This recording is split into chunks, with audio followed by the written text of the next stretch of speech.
Fatty liver ഇന്ന് വളരെ common ആണ്. ഒരുപാട് രോഗികൾ ഫാറ്റി ലിവർ ബുദ്ധിമുട്ടുമായിട്ട് നമ്മുടെ ക്ലിനിക്കിൽ എത്താറുണ്ട്.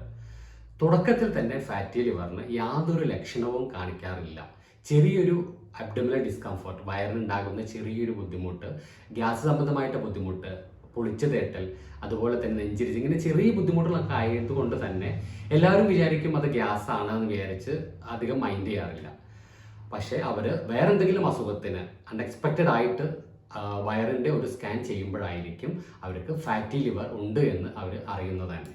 അപ്പോൾ അതുകൊണ്ട് തന്നെ നമ്മൾ തുടക്കത്തിൽ തന്നെ ഇത് നമ്മൾ ശ്രദ്ധിച്ച് നമ്മുടെ ഭക്ഷണവും അതുപോലെ തന്നെ എക്സസൈസും ചെയ്തിട്ടില്ല എങ്കിൽ അത് അതിൻ്റെ കൂടിയ സ്റ്റേജിലേക്ക് ഗ്രേഡ് 1 നിന്ന് ഗ്രേഡ് 2 പോകും, പിന്നെ 3 പോകും, പിന്നെ ലിവർ സിറോസിസ് അങ്ങനെയുള്ള രീതിയിലുള്ള കോംപ്ലിക്കേഷൻസിലേക്ക് പോകാൻ ഒരുപാട് സാധ്യതയുള്ള ഒരു രോഗമാണ് ഫാറ്റി ലിവർ. അപ്പോൾ അതുകൊണ്ട് നമ്മൾ തുടക്കത്തിൽ തന്നെ അത് തിരിച്ചറിഞ്ഞ് വേണ്ട കരുതലും ഡയറ്റും എക്സസൈസും കൂടി ചെയ്യുകയാണെങ്കിൽ യാതൊരു മരുന്നുമില്ലാതെ നമുക്ക് ഇത് പൂർണ്ണമായിട്ട് നമുക്ക് റെഡിയാക്കാം. ഫാറ്റി ലിവർ എന്താണ്, അതിൻ്റെ കാരണങ്ങൾ എന്തൊക്കെയാണ്, ഡയറ്റിൽ ഭക്ഷണത്തിൽ ഫാറ്റി ലിവർ ഉള്ളവർ എന്തൊക്കെയാണ് ഒഴിവാക്കേണ്ടത്, അതുപോലെ തന്നെ എന്തൊക്കെ നമുക്ക് കഴിക്കാം ഫാറ്റി ലിവർ ഉള്ളവർക്ക്, അതുപോലെ റിവേഴ്സ് ചെയ്യാൻ വേണ്ടിയിട്ട് നോർമൽ ആക്കാൻ വേണ്ടിയിട്ട് നമ്മൾ എന്തൊക്കെ കാര്യങ്ങൾ ചെയ്യണം എന്നാണ് ഞാൻ ഇന്ന് നിങ്ങളുമായിട്ട് ഡിസ്കസ് ചെയ്യുന്നത്. ഞാൻ doctor Rajeev, chief consultant, Aman homoeopathic speciality clinic, Mundiyankavu, Parappanangadi, Malappuram. Fatty liver എന്ന് പറയുന്നത് ലിവറിൽ കൊഴുപ്പടിയുന്നതാണ്. രണ്ടായിട്ടാണ് നമുക്ക് ഫാറ്റി ലിവർ പൊതുവേ കാണാറ്. അതായത് നിങ്ങൾ പലരും കേട്ടിട്ടുണ്ടാകും, നമുക്കറിയാം ആൽക്കഹോളൊക്കെ കൂടുതൽ എടുക്കുന്നവർക്ക് ഫാറ്റി ലിവർ വരാം, ലിവർ സിറോസിസ് വരാം, ആ രീതിയിലുള്ള ബുദ്ധിമുട്ടുകൾ വരാം. അപ്പോൾ ഫാറ്റി ലിവർ നമുക്ക് പൊതുവെ രണ്ടായിട്ട് തിരിക്കാം. ഒന്ന് ആൽക്കഹോളിക് ഫാറ്റി ലിവർ, രണ്ടാമതായിട്ട് non alcoholic fatty liver. Alcoholic fatty liver എന്ന് പറയുന്നത് നമ്മുടെ അമിതമായിട്ട് ആൽക്കഹോൾ എടുക്കുമ്പോൾ നമുക്ക് ലിവറിനകത്ത് കൊഴുപ്പടിഞ്ഞ് ലിവറിന് ഇൻഫ്ലമേഷൻ വന്ന് ലിവറിൽ ഫൈബ്രോസിസും സിറോസിസും ഒക്കെ വരുന്ന ആ ഒരു സ്റ്റേജിനെയാണ് നമ്മൾ ആൽക്കഹോളിക് ഫാറ്റി ലിവർ എന്ന് പറയുന്നത്. അപ്പോൾ ആൽക്കഹോളിൽ ഫാറ്റി ലിവർ നമുക്ക് തുടക്കത്തിൽ തന്നെ ആകുമ്പോൾ അത് ഗ്രേഡ് 1 ഒക്കെ ആയിരിക്കും, പിന്നെ ഗ്രേഡ് 2, ഗ്രേഡ് 3, ഗ്രേഡ് 4 പോവാം. ഗ്രേഡ് 1 തന്നെ നമുക്കത് കണ്ടുപിടിച്ച് നമ്മൾ റിവേഴ്സ് ചെയ്യുകയാണെങ്കിൽ നമുക്കത് നോർമൽ രീതിയിലേക്ക് പോവാം. അതുപോലെ തന്നെ നോൺ ആൽക്കഹോളിക് ഫാറ്റി ലിവർ എന്ന് പറഞ്ഞാൽ ആൽക്കഹോൾ ഒന്നും എടുക്കാത്തവർക്ക് നമുക്കറിയാം, ഇപ്പം നമ്മുടെ യുവാക്കൾക്ക് തന്നെ ഒരു 25-30 വയസ്സിൽ തന്നെ നമുക്ക് വൈറസ് സംബന്ധമായിട്ട് ബുദ്ധിമുട്ടുകളായിട്ട് വരുമ്പോൾ സ്കാൻ ചെയ്യുമ്പോൾ ഫാറ്റി ലിവർ ഒരു 80% ആളുകൾക്കും നമുക്ക് കാണാറുണ്ട്. അപ്പോൾ അത് എന്തുകൊണ്ടാണ്? അത് അവരുടെ ഒരു ലൈഫ് സ്റ്റൈൽ കൊണ്ടാണ്. നമുക്കറിയാം ഇന്ന് നടക്കുന്നത് വളരെ കുറഞ്ഞു അല്ലേ, എല്ലാവരും അവരുടെ മുറ്റത്ത് നിന്ന് വണ്ടിയിൽ കയറി തിരിച്ച് അതേപോലെ വീട്ടിലേക്ക് ഇറങ്ങി വരുന്നൊരു സാഹചര്യമാണ്. അതുപോലെ തന്നെ നമ്മൾ മൊബൈലിൻ്റെ അമിത ഉപയോഗം, നമ്മളൊരു ഭാഗത്ത് നിന്ന് നടക്കുക പോലും ചെയ്യാതെ മൊബൈലിൽ ഇരുന്ന് കാണുന്ന നമ്മളുടെ ഒരു ടെൻഡൻസി, അതുപോലെ തന്നെ നമ്മളുടെ ഒരു ഫാസ്റ്റ് ഫുഡിൽ ഉണ്ടായ ഒരു വലിയ ചേഞ്ച്, ഫാസ്റ്റ് ഫുഡിൻ്റെ അമിതമായിട്ടുള്ള ഉപയോഗവും ലാക്ക് ഓഫ് എക്സസൈസുമാണ് നമുക്കൊരു നോൺ ആൽക്കഹോളിക് ഫാറ്റി ലിവർ ഉണ്ടാവാൻ കാരണം. അതുപോലെ തന്നെ നമുക്കുണ്ടാവുന്ന ലൈഫ് സ്റ്റൈൽ ഡിസീസായ പ്രമേഹം, അതായത് ഡയബറ്റീസ് മെലിറ്റസ്, അമിത രക്തസമ്മർദ്ദം അതായത് ഹൈപ്പർ ടെൻഷൻ, അതുപോലെ കൊറോണറി ആർട്ടറി ഡിസീസ്, അതുപോലെ ഹൈപ്പോതൈറോയിഡിസം, തൈറോയ്ഡ് കംപ്ലയിൻസ്, ഇതിൻ്റെ ഒക്കെ ഒരു അസോസിയേറ്റ് ചെയ്തിട്ട് നമുക്ക് ഇപ്പോൾ ഫാറ്റി ലിവർ കാണാറുണ്ട്. അപ്പോൾ ഇതെല്ലാം നോർമലായിട്ട് നിയന്ത്രിച്ചിട്ടില്ല എങ്കിൽ സ്ഥിരമായിട്ട് മെഡിസിൻ കഴിക്കുന്നവർക്ക് ഫാറ്റി ലിവർ ഉണ്ടാവാനുള്ള സാധ്യതയുണ്ട്. അവർക്കൊക്കെ വരുന്നത് നോൺ ആൽക്കഹോളിക് ഫാറ്റി ലിവറാണ്. ഇനി നമുക്ക് ഫാറ്റി ലിവറിൻ്റെ കാരണങ്ങൾ എന്തൊക്കെയാണെന്ന് നോക്കാം. പലർക്കും ഇത് വരുമ്പോൾ എന്തുകൊണ്ട് എനിക്ക് വന്നു എന്നുള്ളത് പലരുടെയും ഒരു സംശയമാണ്. അപ്പോൾ ഏറ്റവും ഫസ്റ്റായിട്ട് പറഞ്ഞാൽ നമ്മുടെ ലൈഫ് സ്റ്റൈലിൽ വന്ന ഈ മാറ്റങ്ങൾ തന്നെയാണ്. നടത്തത്തിൻ്റെ കുറവും എക്സസൈസിൻ്റെ കുറവും അതുപോലെ തന്നെ പൊണ്ണത്തടിയാണ് ഏറ്റവും പ്രധാനമായിട്ടുള്ള കാരണം. ഇപ്പോഴത്തെ യുവാക്കൾക്ക് തന്നെ കുടവേറുണ്ടാകുന്ന ഒരു ടെൻഡൻസി വളരെ കൂടുതലാണ്. അവർ കളിക്കുന്നില്ല, മൊബൈലിൽ ഇരിക്കുന്ന ഒരു ടെൻഡൻസി കൊണ്ട് തന്നെ അവർക്ക് കുടവയറുണ്ടാകുന്ന സാധ്യത കൂടുതലാണ്. അതൊരു ഒബിസിറ്റി അഥവാ പൊണ്ണത്തടി ആണ് ഒരു ഫാറ്റി ലിവർ ഉണ്ടാവാനുള്ളൊരു കാരണം. അപ്പോൾ അങ്ങനെ നമ്മുടെ വയറിനകത്ത് കൊഴുപ്പ് അടിയുന്ന പോലെ തന്നെ ലിവറിനകത്തും കൊഴുപ്പ് അടിഞ്ഞിട്ട് ഫാറ്റി ലിവറിലേക്ക് പോവാം. അവർക്ക് ഇൻസുലിൻ റെസിസ്റ്റൻസ് വരാം, അതുകൊണ്ട് തന്നെ അവർക്ക് ഡയബറ്റീസ് മെലിറ്റസ് വരാം. അപ്പോൾ ഈ രീതിയിലുള്ള ബുദ്ധിമുട്ടുകളൊക്കെ അസോസിയേറ്റ് ചെയ്തിട്ട് വരാം. രണ്ടാമതായിട്ട് നമ്മൾ പറയുന്നത് ആൽക്കഹോൾ ഇൻടേക്ക് ആണ്. ആൽക്കഹോൾ നമുക്കൊരു രസത്തിന് ഫ്രണ്ട്സിൻ്റെ കൂടെയൊക്കെ കമ്പനി കൂടുന്നതായിട്ട് തുടങ്ങി പിന്നെ അതൊരു സ്ഥിരമായിട്ടുള്ള ഒരു ആൽക്കഹോൾ ഇൻടേക്ക് കൊണ്ട് നമുക്ക് ഫാറ്റി ലിവർ വരാം. അങ്ങനെയാണ് ക്രമേണ അത് നമ്മുടെ ലിവറിനെ ബാധിച്ചിട്ടുള്ള സിറോസിസിലേക്കൊക്കെ പോകുന്നത്. ഫാറ്റി ലിവറിൻ്റെ അടുത്ത കാരണം എന്ന് പറയുന്നത് നമ്മളെ ശരീരത്തിലെത്തുന്ന ടോക്സിൻസ് ആണ്. നമുക്കറിയാം ലിവറാണ് നമ്മുടെ ഈ ടോക്സിൻസ് ഒക്കെ നമ്മുടെ ശരീരത്തിൽ എത്തിക്കഴിഞ്ഞാൽ നമ്മളെ ശുദ്ധീകരിക്കുന്നത്. ലിവറിന് ചെയ്യാവുന്ന പരമാവധി ലിവർ ചെയ്യും. അതായത് ടോക്സിൻസ് നമുക്ക് എങ്ങനെ എത്താം? ഫുഡിലൂടെ ടോക്സിൻസ് എത്താം. ഭക്ഷണത്തിൽ നമ്മൾ പച്ചക്കറികളൊക്കെ കഴിക്കുമ്പോൾ അതിലെടുത്ത മരുന്നുകളൊക്കെ നമ്മുടെ ശരീരത്തിൽ ചെല്ലുമ്പോൾ ആ രീതിയിൽ ടോക്സിൻസ് ആവാം. രണ്ടാമതായിട്ട് ഏറ്റവും കോമൺ ആയിട്ട് പറയുന്നത് നമ്മുടെ ഫുഡ് പ്രിസർവേറ്റീവ് ആയിട്ട് യൂസ് ചെയ്യുന്ന ടോക്സിൻസ് ആണ്. നമുക്ക് ഭക്ഷണം കേട് വരാതിരിക്കാൻ വേണ്ടിയിട്ട് നമ്മൾ ഒരുപാട് ടോക്സിൻസ് യൂസ് ചെയ്യുന്നുണ്ട്. അതുപോലെ കളർ, നമ്മൾ മിഠായികളിലും ചോക്ലേറ്റുകളിലൊക്കെ കളർ പ്രിസർവേറ്റീവ്സ് ആയിട്ട് ഒരുപാട് യൂസ് ചെയ്യുന്നുണ്ട്, കളർ ഏജൻസ് ആയിട്ട് യൂസ് ചെയ്യുന്നുണ്ട്. അതൊക്കെ ടോക്സിൻസ് ആണ്. അതൊക്കെ നമ്മുടെ ശരീരത്തിലകത്ത് എത്തിക്കഴിഞ്ഞാൽ ലിവറാണ് അതിനെ ഫിൽട്ടർ ചെയ്ത് ശുദ്ധീകരിക്കുന്നത്. അപ്പോൾ ലിവർ ഒരുപാട് ടോക്സിൻസ് ഇങ്ങനെ റിപ്പീറ്റഡ് ആയിട്ട് എത്തുമ്പോൾ ലിവറിന് പ്രശ്നം വരാം, ഇൻഫ്ലമേഷൻ വരാം, ഫാറ്റി ലിവറിലേക്ക് പോവാം. അതുപോലെ തന്നെ പല മരുന്നുകളും, സ്റ്റീറോയിഡ്സ്, ക്യാൻസറിന് യൂസ് ചെയ്യുന്ന മരുന്നുകൾ, ലോങ് ആയിട്ടുള്ള കുറച്ച് ഹൈ ഡോസിലുള്ള ആൻറ്റിബയോട്ടിക്സ് ഒക്കെ നമുക്ക് ഫാറ്റി ലിവറിൽ കാരണമാകും എന്നാണ് പഠനങ്ങൾ പറയുന്നത്. അടുത്ത കാരണങ്ങൾ എന്ന് പറയുന്നത് നമ്മൾ അമിതമായിട്ട് കൊഴുപ്പടങ്ങിയ ഭക്ഷണങ്ങൾ, അതായത് വറുത്തതും പൊരിച്ചതുമായിട്ടുള്ള ഫാസ്റ്റ് ഫുഡ് ഐറ്റംസ്, അതുപോലെ തന്നെ ബേക്കറി പലഹാരങ്ങളൊക്കെ സ്ഥിരമായിട്ട് കഴിക്കുന്നത് മൂലം നമുക്ക് ഫാറ്റി ലിവർ വരാം. അതായത് ചിപ്സ്, മിക്സ്ചർ, ബേക്കറിയിൽ നിന്ന് കിട്ടുന്ന അങ്ങനെയുള്ള ഫ്രൈഡ് ആയിട്ടുള്ള സാധനങ്ങളൊക്കെ കുറച്ചാണെങ്കിലും നമ്മളൊരു സ്നാക്സ് ടൈമിലും സ്ഥിരമായിട്ട് അത് യൂസ് ചെയ്യുകയാണെങ്കിൽ, അതുപോലെ അതിൻ്റെ കൂടെ നമ്മൾ ലാക്ക് ഓഫ് എക്സസൈസും കൂടി വരികയാണെങ്കിൽ അത് ഫാറ്റി ലിവറിലേക്ക് പോകാം. ഇനി എങ്ങനെയാണ് ഫാറ്റി ലിവർ നമ്മൾ കണ്ടുപിടിക്കുന്നത്? അതായത് എന്തൊക്കെ ലക്ഷണങ്ങളാണ് തുടക്കത്തിൽ കാണിക്കുക? പലരും ചോദിക്കാറുണ്ട്, പ്രത്യേകിച്ച് യുവാക്കളൊക്കെ നമ്മളോട് ചോദിക്കാറുണ്ട്, ഡോക്ടർ എനിക്ക് എങ്ങനെയാണ് ഫാറ്റി ലിവർ എന്താണ് കാണിക്കുന്നത് എന്നുള്ളത്. അപ്പോൾ ആദ്യമായിട്ട് തന്നെ നമുക്കറിയാം, ഫാറ്റി ലിവർ തുടക്കത്തിലൊക്കെ ആണെങ്കിൽ അസിംറ്റമാറ്റിക് ആണ്, അതായത് യാതൊരു രോഗലക്ഷണങ്ങളും കാണിക്കാറില്ല. ഇപ്പോൾ നമ്മുടെ ക്ലിനിക്കിൽ തന്നെ നമുക്ക് പലരും വരുമ്പോൾ അവർ ഡൈജസ്റ്റീവ് ഇഷ്യൂസ് ആയിട്ടാണ് വരിക. അവർക്ക് വയറിനൊരു ഡിസ്കംഫർട്ട് പോലെ ഫീൽ ചെയ്യുന്നു, ഗ്യാസ് കൂടുതലായിട്ട് ഫോം ചെയ്യുന്നു, ഈ രീതിയിലുള്ള ബുദ്ധിമുട്ടൊക്കെ പറയാം. അവർക്ക് പ്രോപ്പറായിട്ടുള്ള എക്സസൈസ് ഒന്നും ഇല്ല നമ്മൾ ചോദിക്കുമ്പോൾ എന്നുണ്ടെങ്കിൽ നമ്മളൊരു അൾട്രാസൗണ്ട് എഴുതി കൊടുക്കും. അപ്പോൾ നോക്കുമ്പോഴാണ് അവർക്ക് പലപ്പോഴും അത് ഐഡൻറ്റിഫൈ ചെയ്യുന്നത്. പിന്നെ നമുക്ക് എന്താ, സ്ഥിരമായിട്ട് അബ്ഡമിനൽ ഡിസ്കംഫർട്ടുള്ള ആളുകൾ, അതേപോലെ IT പ്രൊഫഷണൽസ്, ഇരുന്ന് ജോലി ചെയ്യുന്നവർക്കൊക്കെ ഗ്യാസ് സംബന്ധമായിട്ടുള്ള ഇഷ്യൂസ് എന്തെങ്കിലും ഉണ്ടെങ്കിൽ, അതുപോലെ ഓക്കാനം, ഛർദി, വിശപ്പില്ലായ്മ, ഈ രീതിയിലൊക്കെയാണ് ലക്ഷണങ്ങൾ ഫാറ്റി ലിവറിന് കോമൺ ആയിട്ട് കാണിക്കാറ്. പിന്നെ ഗ്രേഡ് കൂടുമ്പോഴാണ് അവർക്ക് ഒരു നമ്മുടെ ലിവർ ഇരിക്കുന്ന ഭാഗത്ത്, അതായത് നമ്മുടെ വയറിൻ്റെ വലത്തെ ഭാഗത്ത് വയറിന് താഴെയായിട്ട് അവർക്കൊരു ഡിസ്കംഫർട്ട്, പെയിൻ അല്ല, അവർക്കൊരു അസ്വസ്ഥത അനുഭവപ്പെടും. അതും ഫാറ്റി ലിവറിൻ്റെ ഒരു ലക്ഷണമാണ്. അതുപോലെ തന്നെ കുറച്ച് കൂടിക്കഴിഞ്ഞാൽ കണ്ണിനൊക്കെ മഞ്ഞ നിറം വരാം, മൂത്രത്തിന് ചെറിയ മഞ്ഞ യെല്ലോ കളറായിട്ട് വരാം, അതുപോലെ തന്നെ കാലിലൊക്കെ നീര് വരാം. ഇതൊക്കെയാണ് ഫാറ്റി ലിവറിൻ്റെ ലക്ഷണങ്ങൾ ഓരോ ഗ്രേഡ് കൂടുന്തോറും നമ്മൾക്ക് ഐഡൻറ്റിഫൈ ചെയ്യുന്നത്. ഇനി നമുക്ക് ഫാറ്റി ലിവർ എങ്ങനെ കണ്ടുപിടിക്കാൻ നോക്കാം. ലക്ഷണങ്ങൾ പലപ്പോഴും നമ്മൾ ഐഡൻറ്റിഫൈ ചെയ്യാറില്ല. ഗ്യാസിൻ്റെ ഒക്കെ ആണെങ്കിൽ പലരും മൈൻഡ് ചെയ്യാറില്ല, അത് ശരിയാവും എന്നുള്ള രീതിയിലാണ് പോകുന്നത്. അപ്പോൾ നമുക്ക് ഇതേപോലെ സംശയമുള്ളവർ, അതുപോലെ കുടവയറുള്ളവർ, ദഹന സംബന്ധമായിട്ട് ഇഷ്യൂസ് ഉള്ളവർ നിർബന്ധമായിട്ടും ഫസ്റ്റ് ചെയ്യേണ്ടതെന്ന് പറഞ്ഞാൽ ഒരു അൾട്രാസൗണ്ട് അബ്ഡമൻ, വയറിൻ്റെ നമ്മളൊരു സ്കാൻ ചെയ്ത് നോക്കുക. അപ്പോൾ സ്കാനിങ്ങിലൂടെ നമുക്ക് ഇത് അറിയാൻ പറ്റും. സ്കാനിങ് കിട്ടുമ്പോൾ നമുക്ക് അറിയാം grade 1 fatty liver, grade 2, grade 3, ആ രീതിയിലാണ് നമുക്കൊരു ഡയഗ്നോസിസ് വരുന്നത്. നമുക്ക് തുടക്കത്തിൽ തന്നെ നമുക്ക് അബ്ഡമൽ സ്കാനിങ്ങിലാണ് ഫാറ്റി ലിവറിൻ്റെ കാണിക്കുന്നത്. രണ്ടാമതായിട്ട് അതിനുശേഷം, അതായത് ലിവറിലൊക്കെ അടിഞ്ഞു കൂടിയതിന് ശേഷം മാത്രമാണ്, ഒരു ഇൻഫ്ലമേഷൻ വന്നതിന് ശേഷമാണ് ലിവർ എൻസൈംസ്, അതായത് ലിവർ ഫംഗ്ഷൻ ടെസ്റ്റാണ് നമ്മൾ രണ്ടാമതായിട്ട് ചെക്ക് ചെയ്യേണ്ടത്. അപ്പോൾ ലിവർ ഫംഗ്ഷൻ ടെസ്റ്റ് ചെയ്യുമ്പോൾ ലിവറിലെ എൻസൈംസ്, ലിവർ ഉണ്ടാക്കുന്ന എൻസൈംസ് ആയ SGOT, SGPT, അതുപോലെ തന്നെ ലിവർ പ്രോട്ടീൻസ് ആയ ആൽബുമിൻ, ഗ്ലോബുലിൻ രീതിയിലുള്ള പ്രോട്ടീൻസ് എല്ലാം കൂടുതലായിട്ടായിരിക്കും. അപ്പോൾ ഈ രീതിയിലുള്ള ചേഞ്ചസ് ഒക്കെയാണ് നമുക്ക് രണ്ടാമതായിട്ട് അറിയുന്നത്.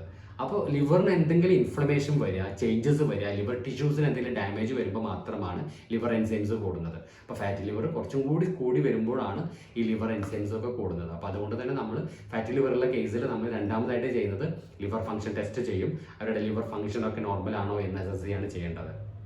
എന്നിട്ട് നമ്മൾ വീണ്ടും പിന്നെ നമുക്ക് എന്താണ്, ഇപ്പോൾ ഫാറ്റി ലിവർ ഉണ്ട്, അത് ഗ്രേഡ് കൂടുതലൊക്കെ ആണെന്നുണ്ടെങ്കിൽ, ഒരു ആൽക്കഹോളിക് ടെൻഡൻസി ഒക്കെ ഉണ്ടെങ്കിൽ, അവർക്ക് നമുക്ക് സിറോസിസ് ഒക്കെ വരാനുള്ള സാധ്യത ഉണ്ടെങ്കിൽ നമ്മൾ വീണ്ടും പോകുന്നത് CT അബ്ഡമൻ ചെയ്യാം, ഡീറ്റെയിൽഡ് ആയിട്ടുള്ള ഒരു പിക്ചർ കിട്ടണമെങ്കിൽ. അതുപോലെ തന്നെ ഫൈബ്രോസിസ് ഒക്കെ വന്നിട്ടുണ്ടെങ്കിൽ, സിറോസിസിലേക്ക് പോകുമ്പോൾ ഫൈബ്രോസിസ് വരും, ലിവർ ചുരുങ്ങാനൊക്കെ തുടങ്ങും. അപ്പോൾ ആ രീതിയിൽ ചേഞ്ചസ് അറിയാൻ വേണ്ടി ഫൈബ്രോസ് സ്കാൻ ചെയ്യും. അതുപോലെ തന്നെ ലിവർ ബയോപ്സി ചെയ്യാം. ഈ രീതിയിലെ ടെസ്റ്റുകൾ വഴിയൊക്കെയാണ് നമ്മുടെ ലിവറിൻ്റെ ഫങ്ഷൻസ് എത്രത്തോളം ഉണ്ട്, ചേഞ്ചസ് എത്രത്തോളം ഉണ്ട്, ഫാറ്റി ലിവറിൻ്റെ ഗ്രേഡ് എത്രത്തോളം ഉണ്ട് എന്നുള്ളത് മനസ്സിലാക്കുന്നത്. ഇനി നമുക്ക് ഫാറ്റി ലിവർ ഉള്ളവർ ഭക്ഷണത്തിൽ എന്തൊക്കെ കാര്യങ്ങൾ ഒഴിവാക്കണം എന്നുള്ളത് നോക്കാം. ഞാൻ നേരത്തെ പറഞ്ഞു, നമുക്ക് ഗ്രേഡ് 1 ഗ്രേഡ് 2 ഒക്കെ ആണെങ്കിൽ യാതൊരു മരുന്നും ആവശ്യമില്ല. നമ്മൾ ഡയറ്റിൽ വരുന്ന ചേഞ്ചസ് ഉണ്ടാക്കുന്നതോടൊപ്പം തന്നെ എക്സസൈസും കൂടി ചെയ്യുകയാണെങ്കിൽ നമുക്ക് പൂർണ്ണമായിട്ട് റിവേഴ്സിബിൾ ആവാം. പക്ഷേ ഗ്രേഡ് 3 4 പോവുകയാണെങ്കിൽ അത് ഇറിവേഴ്സിബിൾ ആണ്. തിരിച്ച് നമുക്ക് നോർമലിലേക്ക് കൊണ്ടുവരാനുള്ള സാധ്യത വളരെ കുറവാണ്. അപ്പോൾ നമ്മൾ ഗ്രേഡ് 1 ഗ്രേഡ് 2 ഒക്കെ ആണെങ്കിൽ തന്നെ നിങ്ങൾ പ്രോപ്പറായിട്ടൊരു ശ്രദ്ധ കൊടുക്കുക. ഞാൻ ഈ രീതിയിൽ പറയുന്ന ഭക്ഷണങ്ങളൊക്കെ നിർബന്ധമായിട്ട് നിയന്ത്രിക്കുക. ആദ്യമായിട്ട് തന്നെ ഫാറ്റി ലിവറിൽ ശ്രദ്ധിക്കേണ്ടതെന്ന് പഞ്ചസാരയുടെ അളവ് പൂർണ്ണമായിട്ട് ഒഴിവാക്കുക. നമ്മുടെ ഫുഡിൽ പഞ്ചസാര കട്ട് ചെയ്യാം. അതാണ് ഫസ്റ്റ് നമ്മൾ ചെയ്യേണ്ടത്. രണ്ടാമതായിട്ട് ചെയ്യേണ്ടത് നമ്മൾ അരി ഭക്ഷണം അഥവാ ചോറൊക്കെ ഒരുപാട് യൂസ് ചെയ്യുന്നുണ്ടെങ്കിൽ അത് നന്നായിട്ട് കുറയ്ക്കുക. ഉച്ചയ്ക്ക് മാത്രം വളരെ കുറച്ച് ചോറ് കഴിക്കാൻ വേണ്ടി ശ്രദ്ധിക്കുക. ചോറ് യൂസ് ചെയ്യുമ്പോൾ തന്നെ നമ്മൾ വൈറ്റ് റൈസ് ഒഴിവാക്കിയിട്ട് മട്ട റൈസോ അധികം തവിടുള്ള അരി ആക്കാൻ വേണ്ടി ശ്രദ്ധിക്കുക. രണ്ടാമതായിട്ട് ശ്രദ്ധിക്കേണ്ടത്, പ്രത്യേകിച്ച് നമ്മുടെ യുവാക്കളൊക്കെ ഒരുപാട് കഴിക്കുന്ന ഒരു ശീലമുള്ളത് ഈ സോഫ്റ്റ് ഡ്രിങ്ക്സ് ആണ്. കൊക്കക്കോള, പെപ്സി, 7up പോലുള്ള ഹൈ എനർജി ഡ്രിങ്ക്സ്, അതിനകത്ത് ഭയങ്കര ഷുഗർ കണ്ടന്റ് കൂടുതലാണ്. അതുപോലുള്ള പാക്കഡ് ആയിട്ടുള്ള സോഫ്റ്റ് ഡ്രിങ്ക്സ് പൂർണ്ണമായിട്ട് ഒഴിവാക്കണം. ഒരുപാട് യുവാക്കൾക്ക് ഞാൻ ഏറ്റവും കൂടുതൽ കാണുന്നത് ഈ ചിക്കൻ ഫാസ്റ്റ് ഫുഡ് ഐറ്റംസിലെ ചിക്കൻ പൊരിച്ചത് എണ്ണക്കടികളൊക്കെ കൂടുതൽ യൂസ് ചെയ്യുന്നതും ഈ സോഫ്റ്റ് ഡ്രിങ്ക്സുമാണ്. അപ്പോൾ സോഫ്റ്റ് ഡ്രിങ്ക്സും കംപ്ലീറ്റ് ആയിട്ട് ഒഴിവാക്കണം. ഇതായിട്ട് നമ്മുടെ ഫാസ്റ്റ് ഫുഡ് ഐറ്റംസ് തന്നെ വറുത്തതും പൊരിച്ചതുമായിട്ടുള്ള പലഹാരങ്ങൾ, ബേക്കറി പലഹാരങ്ങൾ, പൊരിക്കടികളൊക്കെ അത് അവരുടെ ഉപയോഗം കംപ്ലീറ്റ് ഒഴിവാക്കണം ഞാൻ പറയുന്നില്ല, കുറയ്ക്കുക. ഒരുപാട് നമ്മൾ സ്ഥിരമായിട്ട് യൂസ് ചെയ്യുന്നതാണെങ്കിൽ അത് അതിൻ്റെ അളവ് കുറയ്ക്കുക. അതുപോലെ തന്നെ നമ്മൾ പലർക്കും ഒരു തെറ്റിദ്ധാരണയാണ് വെളിച്ചെണ്ണ യൂസ് ചെയ്ത് കഴിഞ്ഞാൽ ഫാറ്റി ലിവർ വരുമോ എന്നുള്ളത്. വെളിച്ചെണ്ണയുടെ ഉപയോഗമാണെങ്കിൽ നമ്മൾ മിതപ്പെടുത്തണം, ഒരുപാട് യൂസ് ചെയ്യാൻ പാടില്ല. അതുപോലെ തേങ്ങ, നാളികേരം ഒരുപാട് യൂസ് ചെയ്യുന്ന ഒരുപാട് മലയാളികളുണ്ട്. അപ്പോൾ അവർ ശ്രദ്ധിക്കുന്നത് നാളികേരത്തിൻ്റെ അളവും ഫാറ്റി ലിവർ ഉള്ളവർ കുറയ്ക്കണം. കംപ്ലീറ്റ് ഒഴിവാക്കണം എന്നല്ല പറഞ്ഞത്, അതും കുറയ്ക്കണം.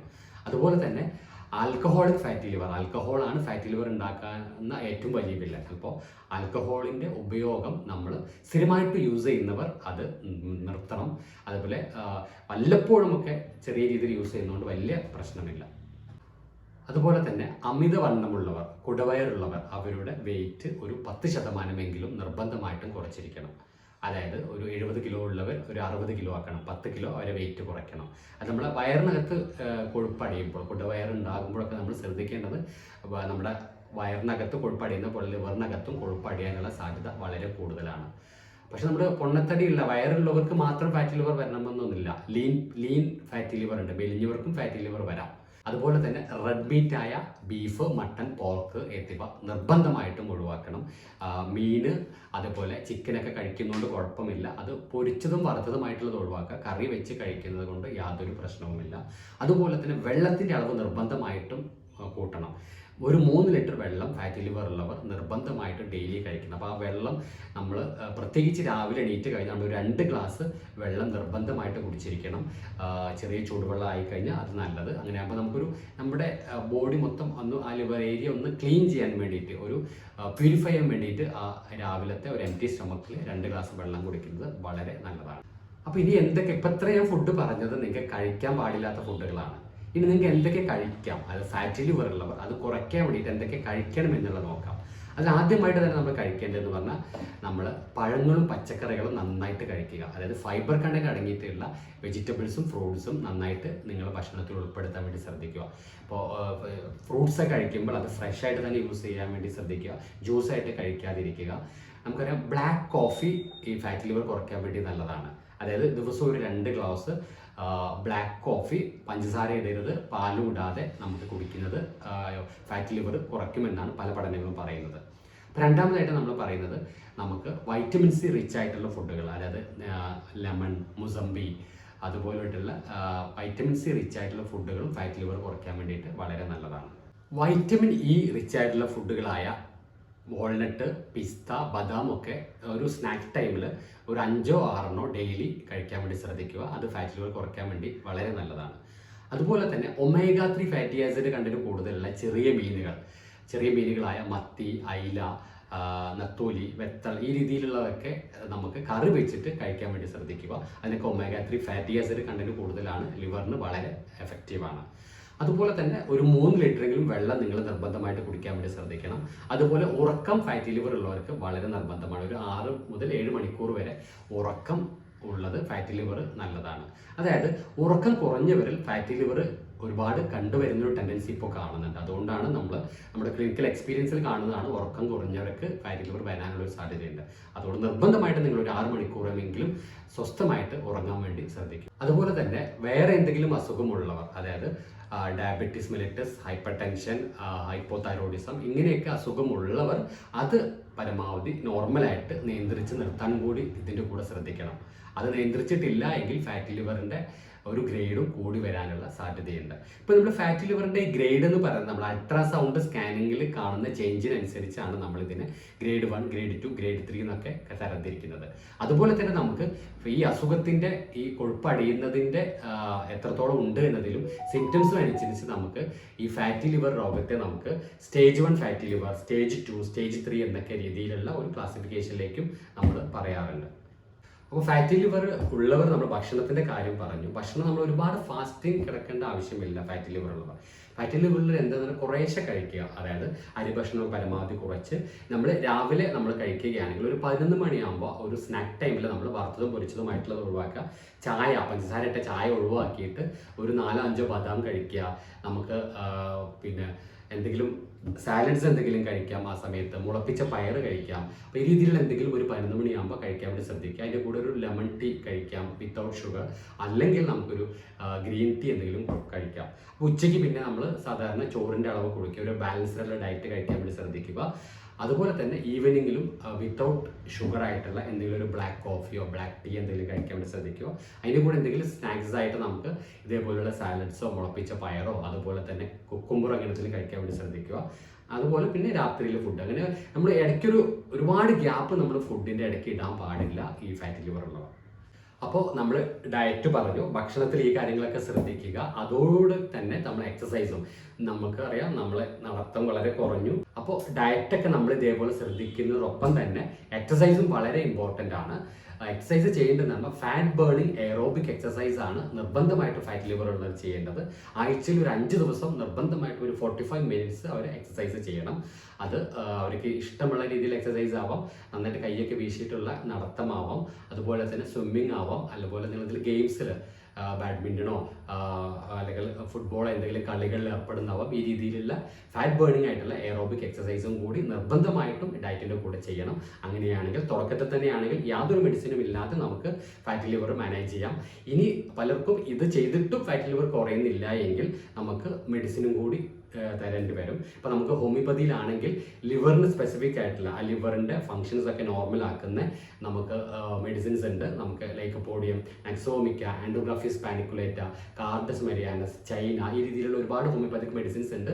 ആ ലിവറിലെ എൻസൈംസ് ഒക്കെ നോർമൽ ആക്കാനും ഫാറ്റി ലിവർ റിവേഴ്സ് ചെയ്യാനും വേണ്ടിയിട്ടുള്ള ഒരുപാട് മെഡിസിൻസ് ഹോമിയോപ്പതിയിൽ അവൈലബിൾ ആണ്. അതുപോലെ തന്നെ ചിലർക്ക് മാറിയാലും വീണ്ടും വീണ്ടും റിക്കറൻ്റ് ആയിട്ട് ഫാറ്റി ലിവർ വരാനുള്ള ടെൻഡൻസി നമ്മൾ പലരും കണ്ടിട്ടുണ്ട്. ഇപ്പോൾ ഫാമിലി ഹിസ്റ്ററി, ഒരുപാട് അച്ഛനമ്മയൊക്കെ ഇതുപോലെ ടെൻഡൻസി ഉള്ളവർക്ക് വീണ്ടും വീണ്ടും വരാനുള്ള ടെൻഡൻസി ഉണ്ട്. അപ്പോൾ അതിനും നമുക്ക് ഹോമിയോപ്പതിയിൽ പ്രോപ്പറായിട്ടുള്ള ഒരു ഹോമിയോപ്പതി കേസ് ടേക്കിങ്ങിലൂടെ രോഗിയുടെ നമ്മുടെ മാനസികവും ശാരീരികവുമായ ലക്ഷണങ്ങളൊക്കെ പരിഗണിച്ച് അതുപോലെ തന്നെ അവർ ഫുഡ് ഹാബിറ്റ് നമ്മൾ മനസ്സിലാക്കി നമ്മൾ ഹോമിയോപ്പതിക് റെപ്പട്രൈസേഷനിലൂടെ പ്രോപ്പറായിട്ടുള്ള ഒരു കോൺസ്റ്റിറ്റ്യൂഷണൽ ഹോമിയോപ്പതിക് മെഡിസിനും കൂടെ തരികയാണെങ്കിൽ ആ ഫാറ്റി ലിവർ വരാനുള്ള ടെൻഡൻസിയും പൂർണ്ണമായിട്ട് ഒഴിവാകുന്നതാണ്. ഫാറ്റി ലിവർ ഉള്ളവർ ഒരു കാരണവശാലും പേടിക്കേണ്ട. ഇപ്പം ഞാൻ പറഞ്ഞ ഡയറ്റ് ഫോളോ ചെയ്യുക, എക്സസൈസ് ചെയ്യുക, അങ്ങനെ ഉണ്ടെങ്കിൽ തന്നെ മാറുന്നതാണ്. എന്നിട്ട് മാറുന്നില്ലെങ്കിൽ നിങ്ങൾക്ക് പറഞ്ഞ പോലെ ഒരു ഹോമിയോപ്പതിക് ഡോക്ടറെ കണ്ടിട്ട് ഒരു ഹോമിയോപ്പതിക് മെഡിസിൻസും എടുക്കുക. അങ്ങനെയാണെങ്കിൽ നിങ്ങൾക്ക് പൂർണ്ണമായിട്ട് നമുക്ക് ഫാറ്റി ലിവർ മാറ്റാൻ വേണ്ടി പറ്റും. അപ്പോൾ ഇതുപോലുള്ള ഹെൽത്തി വീഡിയോസിനായിട്ട് നിങ്ങൾ ഈ ചാനൽ സബ്സ്ക്രൈബ് ചെയ്യുക. ബാക്കിയുള്ളവരുടെ അറിവിലേക്കായിട്ട് ഇത് ഷെയർ ചെയ്യുക. Thank you.